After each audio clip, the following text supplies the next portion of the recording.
বাহাস করতে আসেন নাই, মারামারি করতে এসেছেন।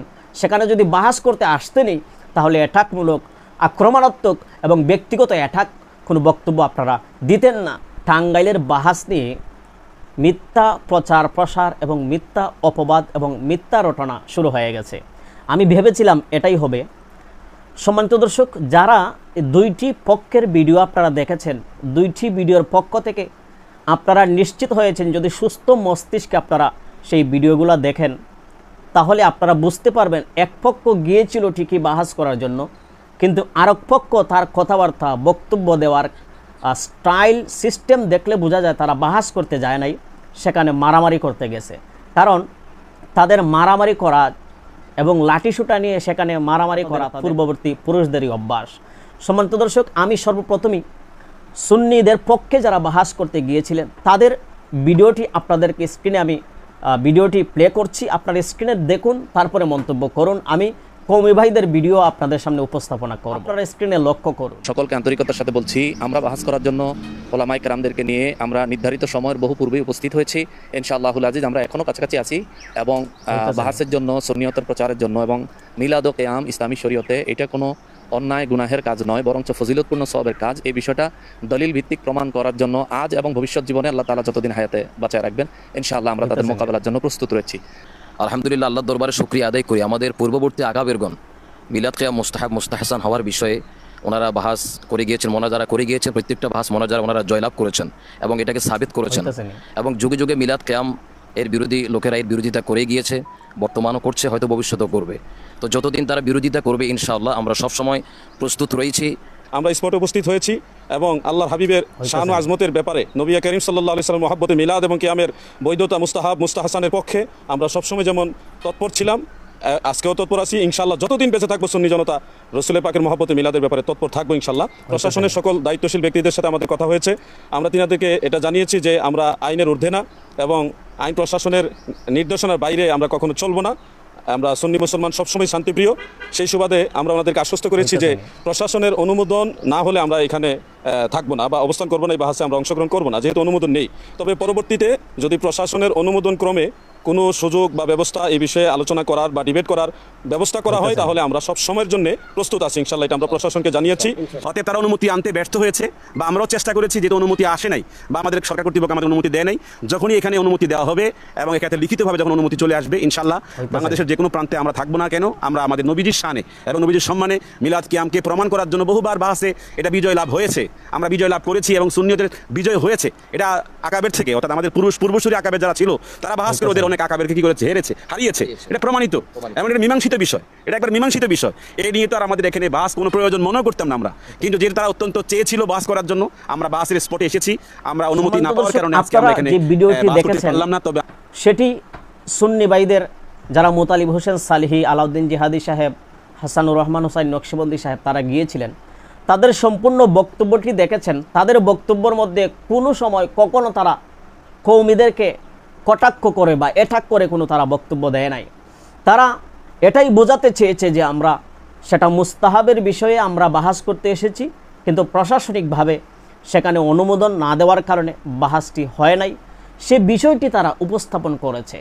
এই সম্পূর্ণ ভিডিওটি থেকে আপনারা বুঝেছেন যে সেখানে তারা কোনো কটাক্ষ বা কোনো অ্যাটাক বা কোনো আক্রমণাত্মক কোনো বক্তব্য তারা সেখানে কেউই দেয় নাই। অপরপক্ষে যারা কওমি ভাইয়েরা যারা বক্তব্য দিয়েছেন সেখানে তারা বাহাস করতে না পেরে তারা প্রশাসনিকভাবে তো তাদের সুন্নি ভাইদেরকে তারা অ্যাটাক করেছেই, এমনকি ব্যক্তিগতভাবেও তারা অ্যাটাক করেছে। কিভাবে অ্যাটাক করেছে? তারা মাজার পূজারি, কাঠ পূজারি এবং তাদের তো হাতিয়ার এটাই, মাজার পূজারি, কাঠ পূজারি এবং ভণ্ড বলা তাদের এটা হাতিয়ার বা আক্রমণাত্মক বক্তব্য দেওয়ার মানে কি? বোঝা গেল তারা সেখানে বাহাস করতে আসে নাই, তারা গোয়েন্দে পার্টি নিয়ে এই ছোট ছোট ছাত্রদেরকে তারা নিয়ে এসেছে যে সেখানে মারামারি করার জন্য। সম্পূর্ণ বক্তব্যটি আপনারা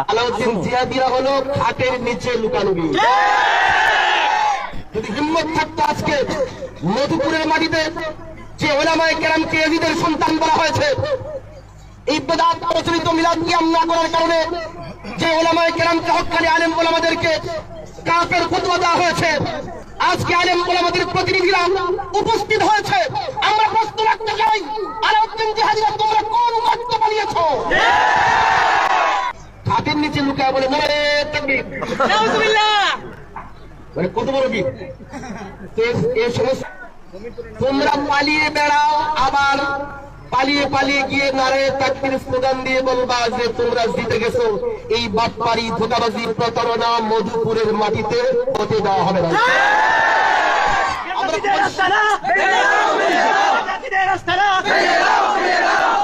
আমরা পরিষ্কার শব্দে বলি, এখন বহসের সময় 3টা উপরে 3:15 বাজে, আমরা মধুপুরের মাটিতে আছি। আমরা শুনেছি আমাদের মিলাদ কিয়ামপন্থী জিলাপি ভাইরা ডরে পলাইতে পলাইতে ঘাটাঙ্গিয়া পলাইতে মধুপুরের সীমানা পার হয়ে গেছে। মানে আমাদের হুঙ্কার শোনার আগেই মধুপুরের সীমান্ত পাড়ি দিয়েছে। আমার তো মনে হয় এখন টাওয়ারে পার হয়ে গেছে। এই জন্য আমরা পরিষ্কার শব্দে বলি, দায়িত্বহীন ভাষায় বলি যে দিন বিষয়ে বাড়াবাড়ি করা আমরা পছন্দ করি না, কিন্তু হক দিনকে কেউ যদি কলুষিত করে চ্যালেঞ্জবাজি করে তাহলে তাদেরকে আমরা ছাড়তে রাখি। সম্মানিত দর্শক, আপনারা সম্পূর্ণ ভিডিওটি দেখেছেন। ইতিমধ্যে আপনাদের ধারণা হয়েছে, যদি আপনারা বলেন বিচার মানি তালগাছ আমার বাপ দাদা সেটা যেটা বলছে এটাই সঠিক, তাহলে আপনারা কমেন্ট বক্সে এসে যাতা লিখে যাবেন। কিন্তু আপনাদের যদি সুস্থ মস্তিষ্কে নিরপেক্ষভাবে যদি আপনারা ভিডিওটি দেখেন, তাহলে আপনারা নিজেই বুঝতে পেরেছেন যে কাদের কথা আক্রমণাত্মক এবং অ্যাটাকমূলক বক্তব্য তারা দিয়েছে। আমার কথা হলো, ভাই আপনারা বাহাস করতে এসেছেন নাকি সেখানে মারামারি করতে এসেছেন? বাহাস করতে তো পারলেনই না, এমনকি তারা ব্যক্তিগত অ্যাটাক, জিলাফি, এমনকি ভণ্ড মাজার পূজারি, কাঠ পূজারি, এরকম বক্তব্য তো আপনারা পূর্বকাল থেকেই দিয়ে এসেছেন। এই বক্তব্য আর কয়দিন দিবেন? জাতিকে এইভাবে ধোঁকা দেওয়ার চাইতে আপনাদের যদি সম্ভব হয় বাহাসে আসেন, প্রশাসনিকভাবে আমরাও চাই সেটার সমাধান হোক, প্রশাসনিকভাবে আপনারা সেটা সমাধান করুন। প্রশাসনিকভাবে উভয় পক্ষে আবার আসুন, সেখানে সেই মাঠে আপনারা বাহাস করুন। উভয় পক্ষে গিয়ে প্রশাসনিকভাবে অনুমোদন নিয়ে আসেন, তাহলেই বোঝা যাবে কত দানে কত চাল, কার কতটুকু হিম্মত আছে, কার কতটুকু দৌড় আছে, সেখানেই বোঝা যাবে। এই ভিডিওটি থেকে আমি এটাই মেসেজ দিতে চাচ্ছি, বাহাস করতে আসেন নাই, মারামারি করতে এসেছেন। সেখানে যদি বাহাস করতে আসতেনই, তাহলে অ্যাটাকমূলক, আক্রমণাত্মক এবং ব্যক্তিগত অ্যাটাক কোনো বক্তব্য আপনারা দিতেন না। আল্লাহ পাক যেন আপনাদেরকে সহি বুঝদান করেন, এবং আমরা চাই সেটা বাহাসের মাধ্যমে বা সরাসরি যে কোনো পর্যায়ে আপনারা অনুমোদন সাপেক্ষে আপনারা বসুন এবং সেটার সমাধান নিয়ে আসুন। আসসালামু আলাইকুম ওয়া রাহমাতুল্লাহ।